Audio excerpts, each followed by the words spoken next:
प्लास्ट India 2026 आप सबका दिल्ली में बहुत बहुत स्वागत है। आज 80 देशों के रिप्रेजेंटेटिव्स यहाँ आए हैं। मैक्सिमम पार्टिसिपेशन के साथ आज दिल्ली का ये भारत मंडपम सजा है प्लास्ट इंडिया के साथ। मैं सच में थैंक्स करना चाहती हूँ आलोक टिब्रेवाल जी का जो चेयरमैन है हमारे, रवीश कामत जी का जो प्रेसिडेंट हैं, जावेद जी का जो चेयरमैन है ITPO, और हमारे दिल्ली के बहुत ही सीनियर लीडर और मेरे मित्र प्रवेश वाही जी का, जिन्होंने मुझे यहाँ बुलाकर के एक नई दुनिया से मिलने का मौका दिया। सच में मैं ये समझती हूँ कि जो काम आप लोग कर रहे हैं ये बहुत ही महत्वपूर्ण है। और प्लास्टिक बनाना, प्लास्टिक के प्रोडक्ट बनाना हमारा बिजनेस हो सकता है, हमारा ग्रोथ हो सकती है इस देश की, इस इकोनॉमी की, इस इंडस्ट्री की, पर केवल ग्रोथ हमारा टारगेट नहीं है। रिस्पॉन्सिबल ग्रोथ ये हमारा विजन होना चाहिए और यही हमारा काम करने का तरीका होना चाहिए। आज देश विजन 2047 की ओर बढ़ रहा है, जहां हम समझते हैं कि पूरा देश विकसित देश के रूप में पूरी दुनिया में जाना जाएगा। और विकसित देश ऐसे नहीं बनेगा। मैं आज भी याद करती हूं 2014 का वो 15 अगस्त का दिन जब लाल किले से प्रधानमंत्री जी ने टॉयलेट्स की बात की थी। आप सोचिए कि भारत में उससे पहले ओपन डिफिकेशन कोई बुरी बात नहीं मानी जाती थी। इट वॉज नेचुरल कि हमारे देश में ऐसा ही चल रहा था सालों से।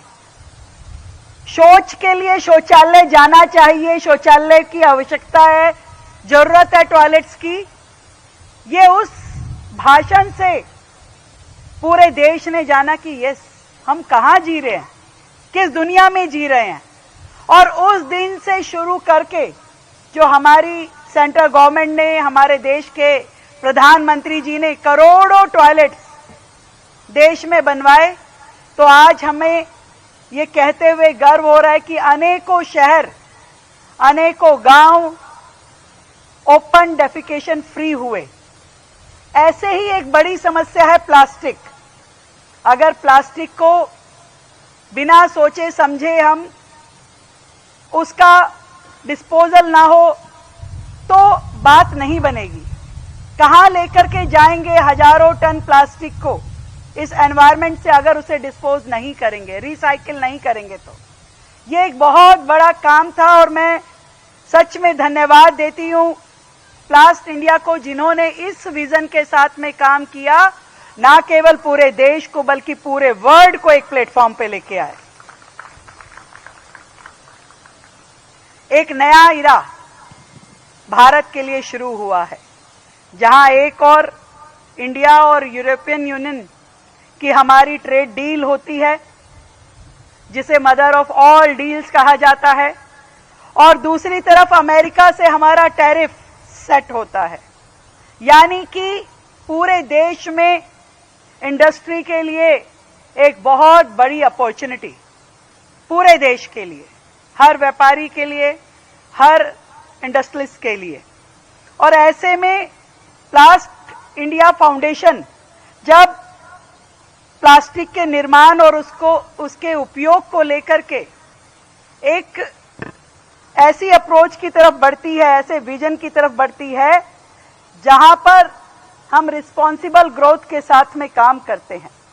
आज प्लास्टिक इंडस्ट्री जो है, इस उद्योग को मैंने देखा कि 44 अरब डॉलर 2025 में हमारा साइज रहा। 2026 में हम समझते हैं कि 47 अरब डॉलर तक जाने की संभावना है। और फ्यूचर की बात करें तो 2030 तक जब हम जाते हैं तो लगभग 64 अरब डॉलर की इकोनॉमी हम प्लास्टिक इंडिया इंडस्ट्री में डेवलप कर पाएंगे। इतना बड़ा साइज इस इंडस्ट्री का है, लाखों लोग इससे जुड़े हैं, जिन्हें रोजगार मिलता है, जिन्हें व्यापार मिलता है। और पूरे वर्ल्ड की अगर मैं बात करूं तो भारत जो है वर्ल्ड वाइड प्लास्टिक उपभोग में 6% तक अपनी हिस्सेदारी रखता है, 6%, जो कि चीन और अमेरिका के बाद तीसरे नंबर पे काउंट होता है। इतनी बड़ी इंडस्ट्री जहां हो, इतना बड़ा कंज्यूम करने वाला सेक्टर यहां पे हो, और Bharat global plastic processing hub बनने के दहलीज पे खड़ा है। और उसको बनाने वाले आप सब लोग आज दिल्ली में यहां इकट्ठे हुए हैं। जब हम बात करते हैं वोकल फॉर लोकल की, जब हम बात करते हैं एमएसएमईज की, उसमें प्लास्टिक इंडस्ट्री का बहुत बड़ा रोल है। और आपकी मदद के माध्यम से, आपकी हैंड होल्डिंग से मुझे लगता है कि उन्हें, इस पूरे एमएसएमई सेक्टर को बहुत बड़े मौके मिलेंगे, जो वर्ल्ड के जो कंज्यूमर है उनसे जुड़ने के लिए, अपना सामान बेचने के लिए, नए अवसर खोजने के लिए, नई संभावनाएं देखने के लिए।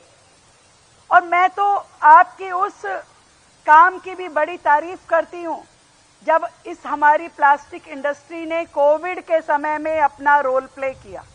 शानदार आप लोगों ने काम किया। देश की सारी जरूरतें, ना केवल देश की बल्कि पूरे वर्ल्ड की जरूरतों को आपने पूरा किया, चाहे वो पीपीई किट हो, चाहे मेडिकल सप्लाईज हो, चाहे एसेंशियल पैकेजिंग मटेरियल हो। जो काम आपकी इंडस्ट्री ने किया वो काबिले तारीफ है। देश उसे कभी भूल नहीं सकता कि आपने कितने जीवन बचाए। तो मैं आज प्लास्ट इंडिया को इसकी भी तारीफ करती हूँ, इसकी भी बधाई देती हूँ कि आपने पूरी इंडस्ट्री को जोड़ करके देश के सर्वाइवल में मदद की। और आप सबने मिलकर भारत को आज एक ट्रस्टेड ग्लोबल सोर्सिंग हब के रूप में स्थापित किया है। आपकी उपलब्धि की पूरी दुनिया तारीफ कर रही है। और अब ये समय है जब हमें स्पीड और स्केल दोनों मेंटेन करने हैं। अपनी स्पीड भी बना के रखनी है, अपने स्केल को भी बढ़ाना है, पर अपने प्रोडक्ट के पोर्टफोलियो को भी हमने आगे लेकर के जाना है।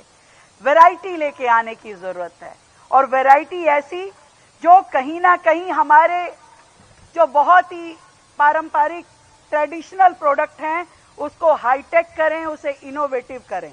और ये इनोवेटिव प्लास्टिक सॉल्यूशन हमारे इस प्लास्ट इंडिया फाउंडेशन से, इस बड़ी एग्जीबिशन से मिल पाएंगे पूरे देश को, पूरी दुनिया को। मुझे इस बात का भरोसा है। मैं दिल्ली के संदर्भ में जब कहना चाहती हूं, दिल्ली एक बहुत बड़ी मार्केट है और आप सबके काम करने के लिए हमारे पास बहुत कुछ है। अभी आलोक जी कह रहे थे कि दिल्ली सरकार के साथ मिलकर हम क्या कर सकते हैं। दिल्ली देश की राजधानी है और राजधानी पूरे देश का आईना होता है। जब हम वर्ल्ड की बात करते हैं तो हम फ्रांस की बात करते हैं तो हम कहते हैं पेरिस जरूर जाइएगा। जब हम इंग्लैंड की बात करते हैं तो हम कहते हैं लंदन जरूर जाइएगा। पर जब हम भारत की बात करते हैं, वो ग्रोथ लेके आनी है, तो लोग कहें कि भारत जा रहे हैं तो दिल्ली जरूर जाना है। और उस मुकाम को पाने के लिए हमें दिल्ली को साफ सुथरा करने की जरूरत है। पूरे दिल्ली को ग्रीन विकसित दिल्ली बनाने की जरूरत है। और उसमें एक बहुत बड़ी हर्डल है हमारा प्लास्टिक वेस्ट, एक बहुत बड़ी हर्डल है। मैं ये समझती हूँ कि आप सबकी मदद से दिल्ली अपनी इस समस्या को पार पा पाएगी। दिल्ली इस प्लास्टिक वेस्ट के रिसाइकलिंग पे, इसके डिस्पोजल पे काम कर सकती है। और उसमें सबसे बड़ी मदद कोई कर सकता है तो आप लोग कर सकते हैं। तो दिल्ली आपके लिए ओपन है। दिल्ली में हम अनेक तरह की योजनाएं लेके आ रहे हैं, पॉलिसीज लेके आ रहे हैं। स्पेशली अपने एमएसएमईज के लिए हमने लोन की, कोलेटरल फ्री लोन की व्यवस्था की है कि हम छोटी छोटी इंडस्ट्री को भी 10 करोड़ रुपए तक का लोन देंगे। हमने स्टार्टअप्स को सपोर्ट करने के लिए अपनी पॉलिसी बनाई है ताकि दिल्ली में 5000 नए स्टार्टअप खड़े करने का हमारा टारगेट है, जो कि आपकी इस इंडस्ट्री के साथ जुड़ सकते हैं। और खाली कंजम्पशन हब नहीं, मैं ये समझती हूँ इसे ट्रेडिंग और डिस्ट्रीब्यूशन सेंटर बनाना है दिल्ली को, और उसमें आप सबकी एक बड़ी मदद की जरूरत है। सरकार आपके साथ है।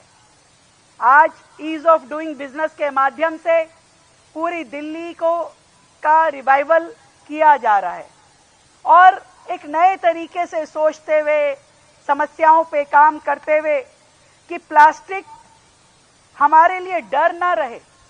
प्लास्टिक के लिए हमें ऐसी प्रोसेसिंग हब बनानी पड़ेगी जिससे ना केवल देश आगे बढ़े बल्कि देश के विकास का रास्ता दिल्ली के गलियारों में से होके गुजरना चाहिए। दिल्ली से चली हुई कोई भी आपकी स्कीम, आपका काम, वो अलग ही ऊंचाइयों तक पहुंचेगा। मैं इस बात का आपको विश्वास दिलाती हूं। आज पूरी दुनिया को जिन प्रोडक्ट्स की जरूरत है, दुनिया चाहती है इको फ्रेंडली प्रोडक्ट्स हों, और उसमें प्लास्टिक इंडस्ट्री का एक बहुत बड़ा रोल है कि आप 100% रिसाइकलिंग पे काम करें, रीयूज पे काम करें, और हम सब अपने प्रोडक्शन मेथड्स को नई तकनीक के साथ जोड़ते हुए नए प्रोसेसेस को डेवलप करें। आज प्लास्टिक एक समस्या ना बन के, प्लास्टिक कहीं ना कहीं मैं ये मानती हूं कि हमारे मिसमैनेजमेंट के कारण इस एनवायरनमेंट पे बुरा प्रभाव डालती है, पर इस मिसमैनेजमेंट को चेंज करने की ताकत आप सबके अंदर है और आप लोग उस पर काम भी कर रहे हैं। आपकी टेक्नोलॉजी, आपकी रिसाइकलिंग की एफिशिएंसी और आपके कलेक्टिव रिस्पॉन्सिबिलिटी की फील इस इंडस्ट्री को और आगे लेके जाएगी। मेरी ओर से आप सभी को ढेर सारी बधाई, शुभकामनाएं। आप ऐसे ही आगे बढ़ें। दिल्ली हमेशा आप लोगों के साथ है और आपके साथ लेके दिल्ली भी आगे बढ़ेगी, इस बात का मुझे विश्वास है। Thank you so much. Welcome all of you.